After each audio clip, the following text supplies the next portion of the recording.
much taking shots at Brock Purdy. Obviously, we knew Nick Wright was gonna do his little sketch, and it was everywhere, man. I thought one of the worst ones, Jenny's, where he was like pretty much screaming at Brock Purdy. That was insane. And then you had the other guy that played for the Packers, Jones. Remember Jones, tight end? He was out there not impressed by Purdy at all. But the one that kind of got to me was like, dude, this guy I thought was ripping him the most was Colin Cowherd, who always said that Brock Purdy, he's a good quarterback and all, but today it seemed like he really just went off on him, and I was like, damn, man, that's absolutely insane. But if you didn't see it, check out this little clip right here. Listen, there's nothing against Brock Purdy. It's not that he's bad. But what I've said all year is I don't see the special. I think a lot of this, most of it is the roster and Kyle Shanahan. And this weekend when the weather's not perfect and he misses Deebo Samuel, who gets injured, he's ordinary.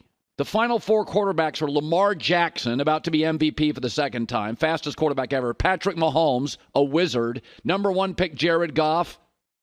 And the last guy picked in a draft, Brock Purdy. Once Deebo Samuel got hurt, it's not the same offense. You can't just do what you do with Lamar and say, take it over, kid. Make some plays with your feet. You watch Lamar and the Ravens, they're missing people all the time. Think about it. I mean, January football's different. The weather's worse. You get stars beaten up, they have to leave in the first quarter. Your opposition's better. The coaching's better. You got to adapt. I've seen this with San Francisco before. Better scheme, better roster, average quarterback, and they don't hold a trophy. I just can't see Brock Purdy, especially without Deebo Samuel, and they're getting very Christian McCaffrey reliant. I can't see him hosting a trophy. I mean, think about this. Lamar Jackson's on a third-string running back, has a rookie receiver, missing his star tight end, and the left tackle sometimes available, sometimes not, and he's great. No impact. No impact. Meanwhile, Patrick Mahomes, receivers led the NFL in drops. Not been comfortable with his offensive tackles all year long. In the tougher AFC, his tight end's great but aging. Loses coordinators every couple years. No impact. 5-0 in his last 5 playoff games. Brock Purdy has a little rain and Deebo Samuel leaves. It doesn't look the same. And January football is different. Green Bay should have won that game. But I'm telling you, championship teams are overcoming. Baltimore's missing people constantly with Lamar. No impact. Mahomes, receivers lead the NFL in drops. Here they are again. Rain and missing Deebo? I mean, obviously, Brock Purdy struggles gripping the ball. It's pretty well known. There's a hand size in the NFL that is, what scouts and GMs want. Not every quarterback has it, but, I mean, he's skipping balls to Christian McCaffrey in the flat because it's raining. I'm sorry. That does not feel like a Super Bowl host a Lombardi Trophy team or quarterback. So there were 8 quarterbacks I watched this weekend. San Francisco's was the 8th most talented. I'm sorry. It's what I see. I'm not a stat guy. If stats mattered, Buffalo beats Kansas City because I saw Buffalo after the game. All their stats were better than Kansas City's. Kansas City, not a volume team, efficient team. So, I mean, he plays in the NFC. He's got a great coach who's sometimes overly tied to his play sheet. It's a stacked roster, and San Francisco's favored to beat Detroit. But I feel like I've seen this. I have seen it. Great offensive coach, stacked roster. Second best quarterback in a conference championship or second best quarterback in a Super Bowl. And I know how it ends. All right, man. So he's out there pretty much calling him an average quarterback. And pretty much, if you don't have Deebo Samuel and the weather conditions aren't perfect, he's just going to fold like a cheap $3 chair, man.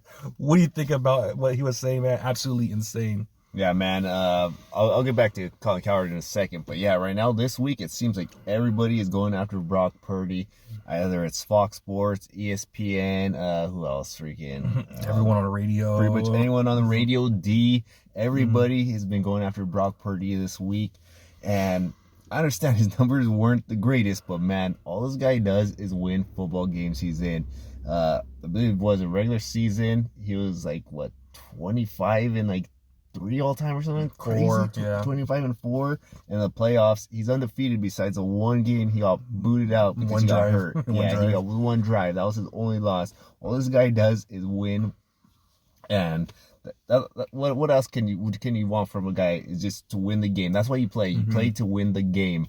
But as far as Colin Cowherd, man, he's gonna be eating crow this weekend because even though Detroit, they're a good team, I give them that. They're a pretty badass team. But this team, this Niner team, and Brock Purdy, man, there's gonna be something special about these guys, man. When we look back on them in 10 years, we're gonna be like, dang, like this was that Miami game. Like I was like, this is the change that pretty much made them get over that hump, and that was because Brock Purdy came in and he just lifted our offense to a new level, you know. And right now, these guys don't see that. They don't see that, and that's why they're making these kind of comments saying that he's pretty much he's just fortunate to be around great players. Yeah, he is, but that's any freaking quarterback in history. They've always had good players around them. That's any team sport.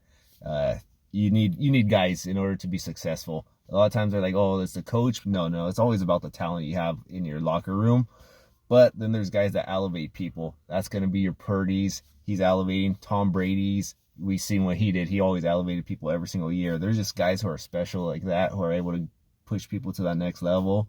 And even though he hasn't been that vocal leader yet, I think he is going to be that in the next couple of years. I think he's transitioning that way. If he gets a Super Bowl this year, man, he's going to freaking get there for sure next year. And then going in the future, he's going to be our guy, you know? Right now, he might not be the best player on the team, but eventually he's going to be.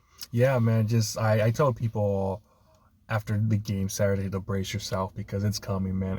Everywhere you go, it's just the Brock Purdy hate is, just going crazy right now. And hearing Colin Cowherd say all this stuff, just pretty much saying like he's like Rex Grossman 2.0. I was just like, what the fudge is going on? Like, it's crazy how even him, like, I thought he was liked them, but I guess they all change all the time. Their narratives change like a week. It takes a week and it's a different narrative.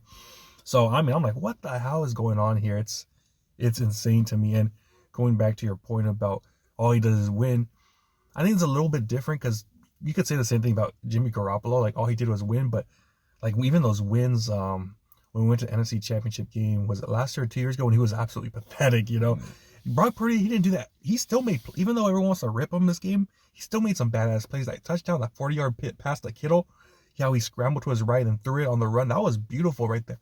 I don't think we win that game with Jimmy Garoppolo, like, at all. Like, that last drive, not going to happen. That pass to Kittle, it's not going to happen. So, I mean, it's completely different. That's what I think that they're turning into. Oh, he's pretty much like Jimmy Garoppolo. It's like, dude, like, come on, man. It's insane what's going on. The stats say otherwise, and they have to look at, they saw this game was on Spotlight. It was pouring down the whole damn game. Is there any excuses like that they're giving him? Hell no, man. They're just completely going off on him. He had, like, I was looking at the same pretty much numbers as Josh Allen yesterday, but they just want to go after this guy. Like, Josh Allen's this amazing dude. Brock Purdy, he's like some scrub. It's like, dude, he played in worse weather than Josh Allen this weekend. So I don't know, man. To me, I mean, this hate's coming on, and I was listening to a few other talking heads. Even I shouldn't do it. I don't know why and the how I did. I freaking first time in a while listening to Grant Cohn, because Larry Krueger was on his show, and dude, this guy pretty much was like in love with the media, like saying stuff like Ryan Clark. He didn't say nothing wrong. That was amazing what he said. Like, you could tell he was just salivating. It was weird because Larry Krueger seems to be a Brock Purdy fan, but on his show, he's just like, yeah. Like, what the fuck? Like, I would, if I were on his show, be like, kick rocks, caught my cone, but it was kind of weird seeing that, how pretty much obviously just ripping him again, and it's happening, man. So hopefully we could get this damn Super Bowl and it could simmer these talks, and hopefully he has a good game. I think he will have a good game, man. I think that hopefully Debo's back, and if not, I still think he's going to pull it out for somehow, some way. This dude's going to pull it out. He's such a good quarterback, but the national media just doesn't see that, and I just don't get why, man. Yeah, but wait and see. You guys let us know what you guys think about this Colin Cowherd take. Like, comment, subscribe, hit that notification bell. See y'all next time. Peace.